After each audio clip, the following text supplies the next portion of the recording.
سیدہ کونین سلام اللہ علیہا کا قرآن سے جو ارتباط ہے، قرآن سے جو ربط ہے، وہ دو اعتبار سے بیان کیا جا سکتا ہے، ایک مستقیم، دوسرا غیر مستقیم۔ غیر مستقیم جو سیدہ کونین کا قرآن کے معارف سے ارتباط رہا ہے، وہ اس طرح سے تھا کہ فاطمہ الزہرا سلام اللہ علیہا کی 3 سفیر تھے، 3 سفیروں کو آپ معارف قرآن کو اخذ کرنے کے لیے آپ نے مامور کیا ہوا تھا۔ ایک شہزادہ حسن، دوسرا شہزادہ حسین، یہ دونوں فاطمہ کے سفیر تھے۔ بیوی دونوں کو مسجد کی جانب بھیجتی تھی۔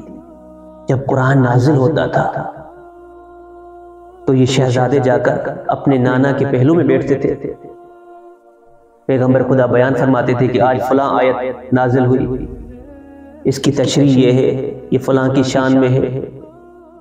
وہ تمام باتیں یہ دونوں شہزادے ضبط کر کے اپنی ماں کو آ کر بتاتے تھے۔ یہ معارف قرآن غیر مستقیم طریقے سے فاطمہ الزہرا کی جانب منتقل ہو رہے ہیں، 2 سفیر، 2 معصوم اماموں کے توسط سے۔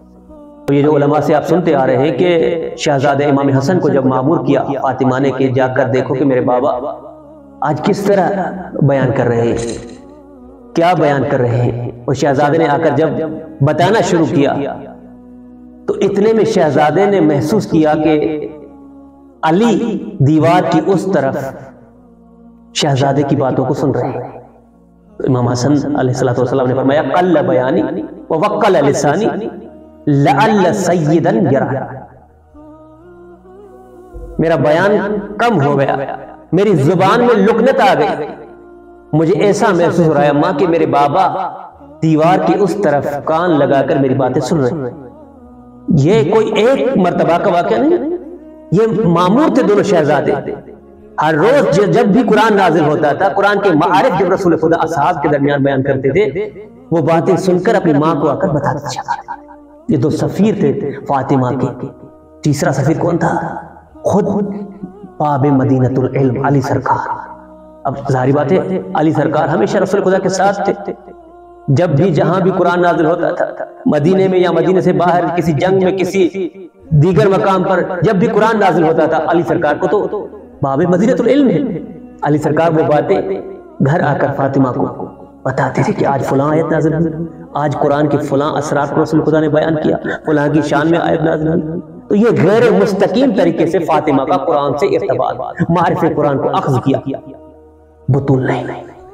اب اندازہ لگائی گا سامعین، دوسرا جو طریقہ ہے قرآن سے ارتباط کا وہ ہے، اور یہ وہ مقام ہے جس کے دروازے سب کے لیے پروردگار نے کھولے۔ قرآن میں صاف خدا نے فرمایا اتقوا اللہ یعلمکم اللہ، تم تقوی کی اس مقام پر، اس درجے پر پہنچو کہ میں خود خدا تمہیں تعلیم دوں، تمہارا معلم بنوں۔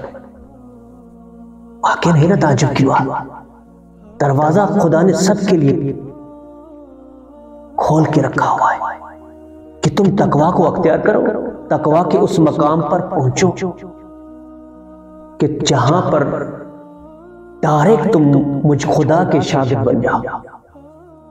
خیالدہ بات ہے کہ اس مقام پر اگر کوئی پہنچا تو سیدہ کونین علی مرتضی معصومین علیہ السلام، سیدہ تقوی کے اس مقام پر تھی کہ ڈائریکٹ اس کا پروردگار سے ارتباط تھا، ڈائریکٹ پروردگار سے ان معارف کو، ان اسرار کو سیدہ اخذ فرماتی تھی۔